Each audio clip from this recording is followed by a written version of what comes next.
הפרשה של הבר מצווה שלי הייתה כי תישא. הפרשה שלי הייתה פרשת תולדות. פרשת עזריה. במדבר. הכל התחיל מהבת הגדולה, היא ראתה את האחיין הגדול שלה עושה בר מצווה ושאלה מתי אני עושה. אחרי כמה שאלות ובירורים גילינו שיש בית כנסת מסורתי ברחובות. זה היה אירוע מרגש ומקסים, ומשם בעצם התגלגלנו לזה שגם הבת האמצעית שלנו עשתה, ואלון עכשיו היה הבא בתור. היה לנו מאוד חשוב ליצור טקס עם מהות יהודית, לא רק בוק ולא רק איזה סמלה נלבש. יש להם לימודים מן הרב של הקהילה, הם לומדים את הפרשה, את הברכות. ברית הייתה חוזרת מהשיעורים באורות. היה שם מפגש של מהות וערכים יהודיים. מה שלמדנו בקורס זה ערכים בעיקר. למדתי לפתח את החשיבה שלי, איך לשאול שאלות. זה היה תהליך שלמדתי בו הרבה דברים חדשים. היא פתאום הכניסה הביתה כל מיני שאלות כאלה.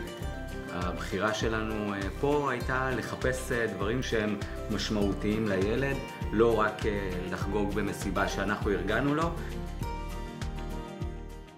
החלק שהכי ריגש אותי בטקס זה היה שאני החזקתי את התורה. החלק שהכי ריגש אותי היה העלייה למפטיר וההפטרה.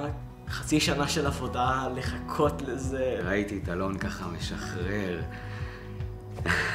האווירה הייתה מאוד חמה, מאוד מכבדת, ובאמת הייתה תחושה של גם משפחתיות וגם של קדושה. עברנו חוויה מאוד מרגשת כמשפחה. הסבתות היו שם איתו, הבדודות, הדודות, האחים. ישבנו בקדימה בשבילה הראשונה. וכולנו ביחד. לחגוג בבית כנסת שוויוני מבחינתי זה הדבר. זאת אומרת, אני לא יכולתי לחשוב על משהו אחר. אם אנחנו ביחד, יש לנו כוח. הרגשתי כשהגענו לטקס עצמו, שכל המשפחה עברה תהליך. כל מי שנכח בחדר, לדעתי, קיבל איזושהי מנה של יהדות מקרבת, מחברת, מחזקת. אני הייתי ממליצה לאנשים אחרים לעשות את הטקס הזה. אני בהחלט הייתי ממליץ לחברים לעלות לתורה בבית כנסת כזה. זה מאוד חווייתי, זה משהו מיוחד. היה לי די כיף, כי הרבה עזרו לי שם. בסוף היא אמרה, וואו, חבל שכבר נגמר.